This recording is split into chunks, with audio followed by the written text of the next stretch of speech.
నవాబ్పేటలో అతి దారుణంగా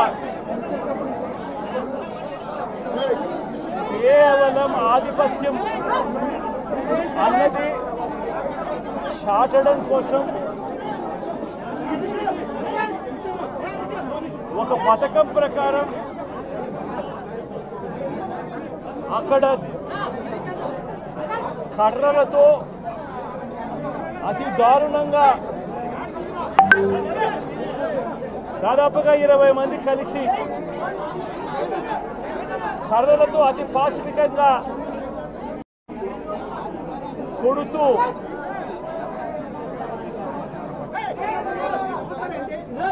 చివరికి హాస్పిటలైజ్ అయి తీవ్రమైన దెబ్బలతో వాళ్ళు హాస్పిటల్లో ఉంటే ఏం సాధిస్తా ఉన్నారు చంద్రబాబు నాయుడు గారిని అడుగుతా ఉన్నాను. మీరు చేసే ఈ కిరాతకాలు, ఈ దారుణాలు వాళ్ళ ప్రజలు ఏమన్నా భయపడతారు అనుకుంటున్నారా? ఎవరు భయపడరు. ఇది ఇంకా కోపంగా మారుతుంది. ఇది ఇంకా కోపంగా మారి చంద్రబాబు నాయుడు గారిని, తెలుగుదేశం పార్టీని రెండింటినీ కూడా బంగాళాఖాతంలో కలిపే పరిస్థితులు కూడా దారితీస్తాయి. మామూలుగా ఒక కొత్త ప్రభుత్వం వస్తే ఆ ప్రభుత్వం మీద వ్యతిరేకత రావడానికి కాస్త కూస్త టైం పడుతుంది. కానీ మొట్టమొదటిసారిగా చూస్తూ ఉన్నాం చంద్రబాబు నాయుడు గారి మీద వ్యతిరేకత అన్నది చాలా ఫాస్ట్గా పెరిగిపోతూ ఉంది.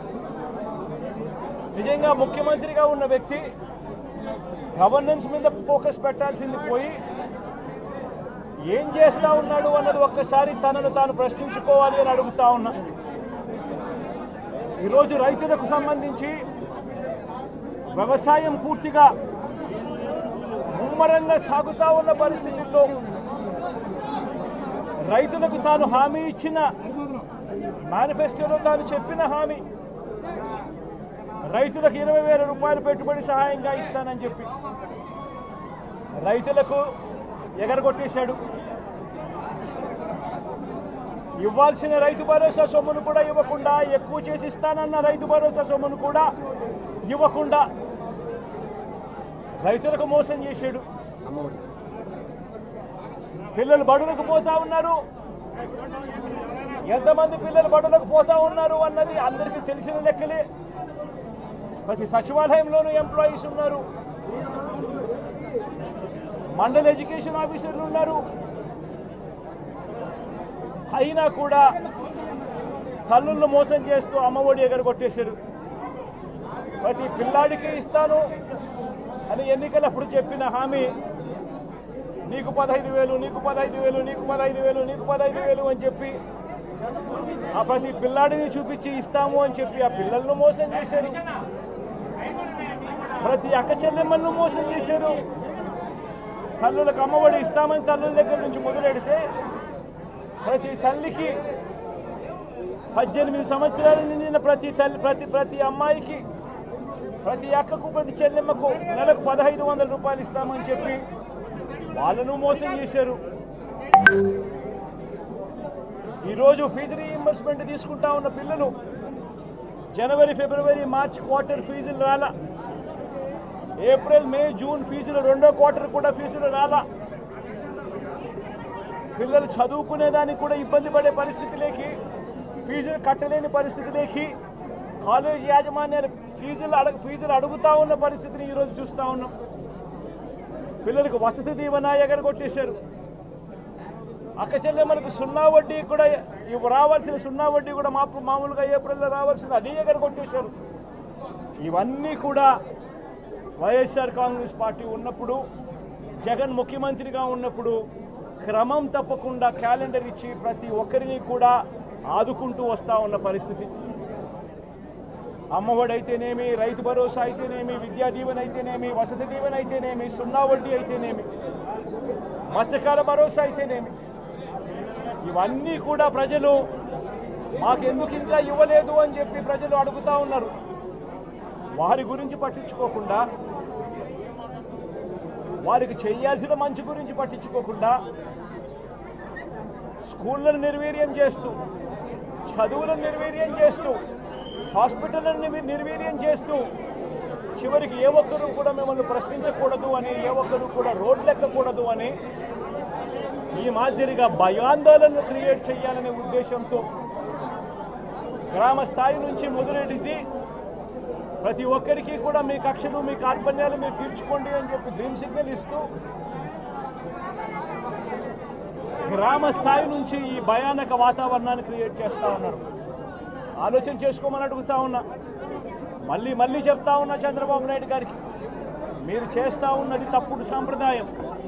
ఇది కనుక కొనసాగింది అని అంటే రేపు పొద్దున ఏం జరుగుతుంది అని అంటే, ఈరోజు మీ ప్రభుత్వం ఉంది, చాలా వేగంగా మీ ప్రభుత్వం కూడా తుడిచిపెట్టుకొని పోతుంది. ఆ తర్వాత మళ్ళీ మా ప్రభుత్వం వస్తుంది. ఆ తప్పుడు మా ప్రభుత్వం వచ్చినప్పుడు కార్యకర్తలు నేను వద్దు అని చెప్పినా కూడా వినకుండా ఆ కార్యకర్తలు చంద్రబాబు నాయుడు గారి తెలుగుదేశం పార్టీ వాళ్ళందరికీ కూడా బుద్ధి చెప్పే పరిస్థితి కూడా చంద్రబాబు నాయుడు గారు బీజం వేస్తూ ఉన్నారు. ఈరోజు దయచేసి నేను చంద్రబాబు నాయుడు గారికి చెప్తా ఉన్నా, ఈ తప్పుడు సాంప్రదాయాలను ఇంతటితో ఆపండి. ఈ తప్పుడు సాంప్రదాయాలు పెద్దయ్యాయి, వృక్షాలైనాయి అని అంటే ఆ తర్వాత ఆపడం ఎవరి చేత కాకుండా పోతుంది. ఇప్పటికే లా అండ్ ఆర్డర్ అనేది గాడి తప్పింది. ఇప్పటికే ఏం జరుగుతూ ఉంది అన్నది మీకే తెలియకుండా కూడా జరిగేంత దారుణమైన పరిస్థితిలోకి ఈరోజు లా అండ్ ఆర్డర్ పోతూ ఉంది. ఒక వైఎస్ఆర్సీపీ కార్యకర్తలే కాదు, వైఎస్ఆర్సీపీని అభిమానించే వాళ్ళే కాదు, చివరికి మహిళల మీద కూడా అగత్యాలు పెరిగిపోయినాయి, చిన్నపిల్లల మీద కూడా అగత్యాలు పెరిగిపోయినాయి. ఇష్టం వచ్చినట్టుగా రౌడీజం పెరిగిపోయింది. ఇష్టం వచ్చినట్టుగా ఎవరికి బుద్ధి పుడితే వాళ్ళు చేస్తూ ఉండే కార్యక్రమాలు జరుగుతూ ఉన్నాయి. లా అండ్ ఆర్డర్ పూర్తిగా గాడి తప్పిన పరిస్థితులు కనిపిస్తూ ఉన్నాయి. ఇప్పటికైనా చెప్తా ఉన్నాను, హెచ్చరిస్తూ ఉన్నాం, మరొక్కసారి కూడా చెప్తా ఉన్నాం. శుక్రవారం ఈ మధ్య కాలంలోనే జరిగిన ఇంకొక ఘటనలో ఏకంగా చంపేసిన ఘటన చూసాం నంద్యాలలో. శుక్రవారం నేను అక్కడికి కూడా పోతా ఉన్నాను. ఆ ఘటనను కూడా ఒకసారి రాష్ట్రం దృష్టికి, దేశం దృష్టికి కూడా తీసుకొని పోయే ప్రయత్నంలో భాగంగా అక్కడికి కూడా వెళ్ళి జరిగిన అగాత్యం, జరిగిన అన్యాయం అక్కడ కూడా హైలైట్ చేసే కార్యక్రమం కూడా చేస్తాం.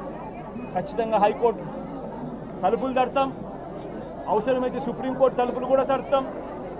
ఇప్పటికే ప్రధాన రాజకీయ పక్షాలన్నింటికీ కూడా రాష్ట్రంలో జరుగుతూ ఉన్న అన్యాయాల గురించి వివరించడం జరిగింది. ఇక హైకోర్టు, సుప్రీంకోర్టు గడపలు కూడా గట్టిగా వాళ్ళ తలుపులు కూడా కొట్టే కార్యక్రమాలు గట్టిగా చేస్తాం. రాష్ట్రంలో జరుగుతూ ఉన్న ఈ అన్యాయాలు, ఈ ఆక్రందనల మీద ఎందుకు ప్రెసిడెంట్ రూల్ విధించకూడదు అని చెప్పి కూడా గట్టిగా వాళ్ళని అడిగే కార్యక్రమం కూడా చేస్తాం. గవర్నర్ గారిని కూడా ఈ విషయంలో కలగజేసుకోవాల్సిన అవసరం ఉంది అని చెప్పి కూడా గవర్నర్ గారిని కూడా ఈ సందర్భంగా విన్నపిస్తూ ఉన్నాం.